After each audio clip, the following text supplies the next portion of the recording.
पिता पुत्र पवित्र आत्मा की महिमा हो। आप सभी को जय मसीह की। पवित्र शनिवार,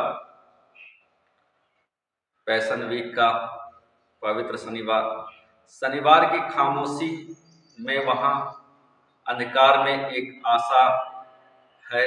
क्या आपने कभी विचार किया कि वह पहला शनिवार कैसा था?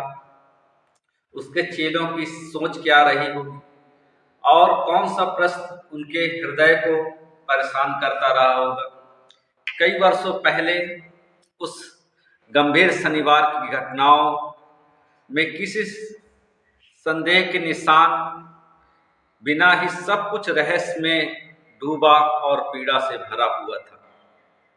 यीशु के चेले परिजन के रूप में बीच में फंसे थे, ना इधर के थे ना उधर के थे। क्रूसीकरण की असहनीय पीड़ा अभी भी उनके मनों में ताजा थी। भविष्य निराशाजनक था। एक शब्द भी उनसे बोला नहीं जा सकता था और कुछ भी चर्चा करने के योग्य नहीं रह गए थे।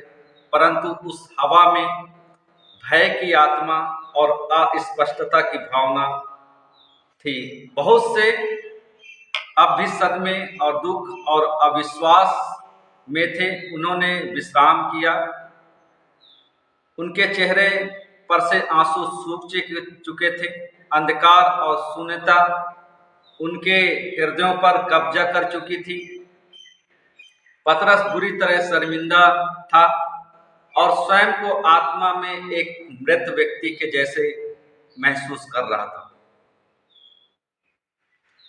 निराशा, खामोशी उन सब पर थी जो यीशु मसीह के पीछे पीछे चलते थे।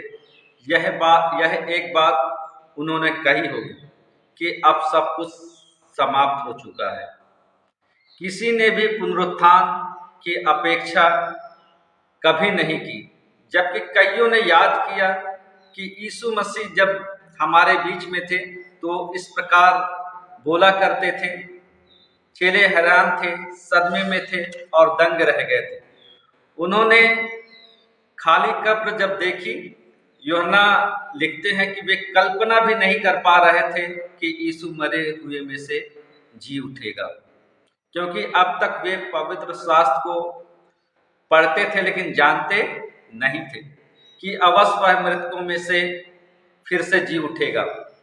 वह स्त्री जो उनके पीछे पीछे चलती थी, उन्होंने सोचा काश शनिवार जल्दी खत्म हो जाए तो वे जागृत रहते हुए प्रभु यीशु मसीह की देह को श्रद्धांजलि दे पाते, अंतिम विदाई दे पाते।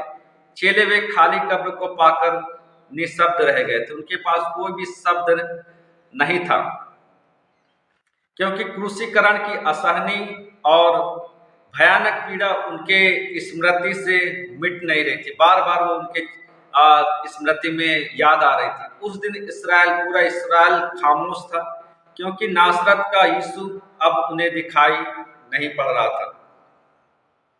शिक्षा उन्हें सुनाई नहीं दे रहा था और जो यीशु मसीह बार बार शिक्षा देता था, उनके विश्वास को बढ़ाता था, अब वो उस प्रकार के बातें नहीं सुनाई दे रहा था। यही था वह एक भाव जो सारे जगह गूंज रहा था कि अब सब कुछ समाप्त हो गया, अब सब कुछ खत्म हो गया। बहुत बार हम भी ऐसी परिस्थिति में फंस जाते हैं जब सब कुछ खत्म जैसे हमें लगता है, परंतु इस शनिवार हम स्वयं को स्मरण दिलाएं कि प्रभु आज भी कार्य कर रहा है। वह आज भी मरे हुओं में सुसमाचार बांट रहा है। उसने स्वर्ग में उस घृणित डाकू को एक स्थान दिया। कल ईस्टर पर्व है, एक पुनरुत्थान और मसीह में नया जीवन। सृष्टि की एक कहानी हमें उदाहरण देती है परमेश्वर अंधकार के शून्य में से किस प्रकार कार्य करता है। वह सच्ची उस कब्र में मौजूद थी, अंधकार के पार रहती है। निराशा, अपवाद और कभी खत्म ना होने वाला शोक और खालीपन। कहीं ना कहीं हमारे जीवन में हर प्रकार के डर से होकर हम सब गुजरते हैं, परंतु हमारे हृदय परेशान ना हो, ना ही डरे। हमें धीरज रखने की जरूरत है। हमें आत्मा की हवा की प्रतीक्षा करनी है। परमेश्वर का आत्मा जल के ऊपर मंडराता था। उत्पत्ति की किताब में जब हम पढ़ते इस प्रकार लिखा, ताकि हमारे बुझते हुए विश्वास को परमेश्वर का वो हवा मिलने पाए। जब परमेश्वर ने कहा उजियाला हो, तो उजियाला हो गया। और परमेश्वर ने उजियाले को दिन और अंधियारे को रात कहा, तथा सांझ हुई फिर भोर हुआ। इस प्रकार पहला दिन बीत गया। जब हम उत्पत्ति किताब एक अध्याय पढ़ते हैं तो वहां इस प्रकार से लिखा हुआ मिलता है। आज यह दिन एक आशा का दिन है होने पाए, जब हम उसकी बाढ़ जोहते हैं या उसका इंतजार करते हैं, उस पर हम विश्वास करते हैं, उस पर हम निर्भर रहते हैं। यह जाने कि कल ईस्टर पर्व है, पुनरुत्थान दिवस है, यीशु मसीह के जी उठने का दिन है, वहां एक रोशनी है। यह जान लें कि परमेश्वर ने अभी भी पूरा नहीं किया है। अभी यह पवित्र शनिवार है और अब तक यह पूरा नहीं हुआ है। क्या मैं परमेश्वर को ऐसे मानता हूं जो हमेशा नियंत्रण में रहता है?